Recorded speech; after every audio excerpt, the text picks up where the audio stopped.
বাবুর্চি স্টাইলে বড় কাতল মাছের মাথা আর পেটি রান্না করে দেখাবো। আসসালামু আলাইকুম। রুমাস রেসিপি আরএস থেকে আমি রুমা চলে এলাম নতুন একটি রেসিপি নিয়ে। চলুন তাহলে রেসিপিতে চলে যাই। তো আমি প্রথমে বড় সাইজের একটি কাতল মাছ নিয়েছি। এটি 3.5 কেজিরও উপরে, অনেক বড় সাইজ। তো আমি আসলে ক্যামেরায় কতটুকু দেখাতে পারছি জানি না। তো এটাকে আমি ধুয়ে পরিষ্কার করে লবণ আর পানি দিয়ে অনেকক্ষণ লেবুর রস দিয়ে ভিজিয়ে রেখেছিলাম। তারপর তুলে লবণ হলুদ মাখিয়ে নিয়েছি। তারপরে এই তো বেশি করে কড়াইতে তেল দিয়ে এপিট ওপিট করে ভেজে নিচ্ছি। দেখতেই পাচ্ছেন সুন্দরভাবে ভেজে নিচ্ছি। তো এখন আমি এটাকে সুন্দরভাবে এক পিঠ ভাজা হয়ে গেলে আমি একদম, যেহেতু অনেক বড় মাথা সেহেতু আমার একদম সোজা করে এপিট ওপিট করে সুন্দরভাবে ভেজে নিতে হবে, যাতে করে সব জায়গা সুন্দরভাবে তেলে ভাজা হয়ে যায়। তো আমি এখন একটা হাঁড়ি নিচ্ছি। হাঁড়ির ভিতরে আমি বেশি করে তেল নিয়ে নিচ্ছি। নিয়ে তারপরে আমি এর ভিতর দিয়ে দেব অনেক বেশি করে পেঁয়াজটা দিয়ে আমি এটাকে ভাজার জন্য পেঁয়াজ নিয়ে নিচ্ছি। এবং এর ভিতর আমি দিয়ে দেব দারুচিনি, এলাচ, লবঙ্গ, তেজপাতা সব কিছু দিয়ে পেঁয়াজটা যখন হালকা ভাজা হয়ে যাবে তখন আমি এর ভিতর দিয়ে দেব আমি রসুন আর পেঁয়াজ পেস্ট করা। তারপর আমি রসুন বাটা আর হচ্ছে জিরার গুঁড়ো, লাল মরিচের গুঁড়ো, তারপর সব কিছু আর যে মশলাগুলো আছে জিরার গুঁড়ো সব কিছু দিয়ে আমি মশলাটা ভালোভাবে কষাবো। এবং খুব ভালোভাবে কষাতে হবে, একদম তেল উঠে আসতে হবে। খুব ভালো করে কষিয়ে, যে দেখতেই পাচ্ছেন কষানো হয়ে গেলে আমি এর ভিতর দিয়ে দেবো গরম পানি।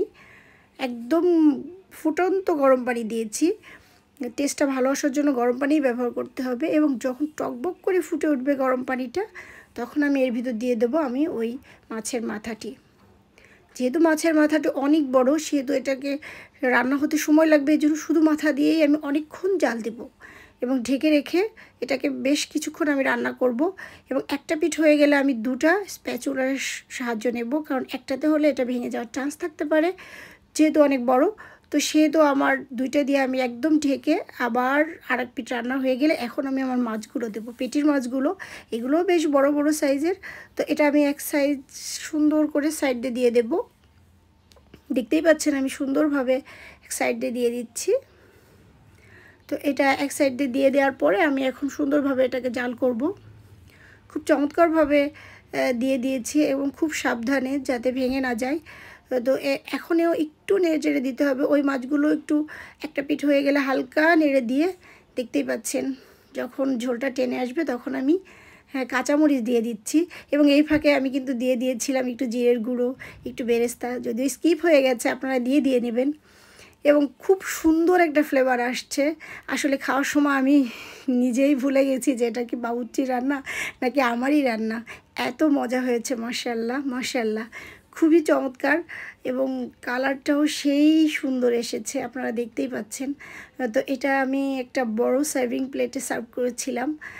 তো দেখতেই পাচ্ছেন আমি একটা বড় সার্ভিং প্লেট নিয়েছি এবং আমি 2টা চামচ সাহায্যে নিয়েছি, যেহেতু এটা অনেক বড়। আমি আসলে ক্যামেরায় কতটুকু দেখাতে পেরেছি। তো থ্যাঙ্কস ফর ওয়াচিং। আল্লাহ হাফেজ।